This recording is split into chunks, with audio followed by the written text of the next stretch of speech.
ગુજરાત પ્રદેશ કોંગ્રેસ સમિતિના અધ્યક્ષ શ્રી અમિત ચાવડા સાહેબ અને અમારા વિરોધ પક્ષના નેતા તુષારભાઈ ચૌધરી અને ગુજરાતનું હાઈકમાન્ડે આખા ગુજરાતની અંદર એક નશા વિરોધી જે પ્રવૃત્તિ નશાની જે પ્રવૃત્તિ ચાલી રહી છે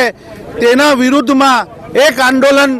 ચાલી રહ્યું છે, જે આજે આખા ગુજરાતની અંદર તમામે તમામ પોલીસ મથકો ઉપર આ આંદોલન અમે કરી રહ્યા તેના ભાગરૂપે સુરત શહેર કોંગ્રેસ સમિતિ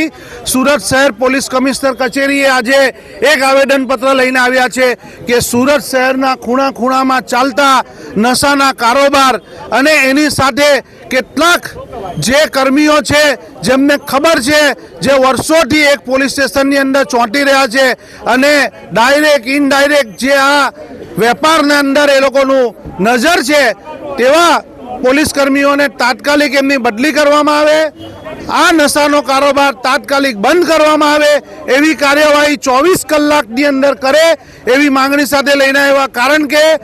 સુરત શહેરનું અને ભારત દેશનું યુવાધન આજે નશાના કારણે અંધારમાં જઈ રહ્યું છે અને આપણે પરિવારો રંજારી રહ્યા છે, બહેનો વિધવા થઈ રહી છે। આવા ખૂબ મોટા મોટા સામાજિક કારણો ઊભા થયા છે, જેના સંદર્ભમાં સુરત શહેર કોંગ્રેસ આ આંદોલન કરી રહ્યું છે અને